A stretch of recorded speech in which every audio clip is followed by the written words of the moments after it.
Председателските избори ќе бидат најсериозниот тест кој треба да се положи за позитивна препорака од Европската комисија, која пак ќе значи и почеток на преговорите, признава вице-премиерот Бујар Османи по средбата со директорот на Агенцијата за аудиовизуелни и медиумски услуги.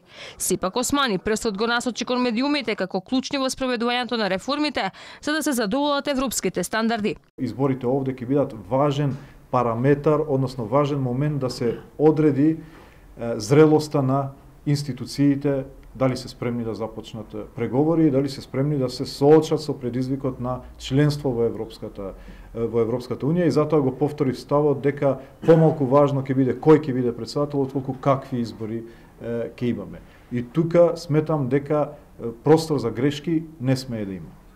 Особено во ваков период пред јуни. Одавну на иста линија со Османи, максимално ќе се заложеле изборниот процес да помине најдобро во насока на евроинтеграциите.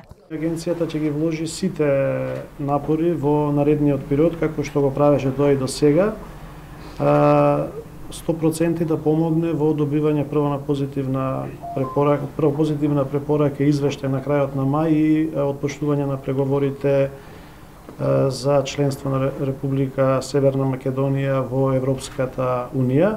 Државата е под лупа на земјите членки за тоа дали има демократски капацитети да спроведе фери коректни избори, а од впечатокот што ќе го дадеме за постојање на таквите капацитети, многу ќе зависи каква ќе биде проценката во јуни.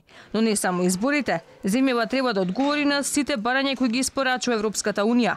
Најсериозни забелешки на македонска адреса и натаму стигнуваат за судството.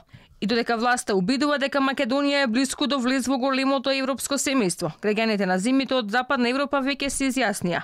Не ја одобруваат идејата за проширување на Европската унија, а против членството на Македонија најконкретно се изјасниле французите. Инаку лани Македонија ја добија 8-та препорака на Европската комисија за почеток на преговорите со Европската унија. По пауза од 3 години, комисијата повторно препорача датум за преговори со унијата.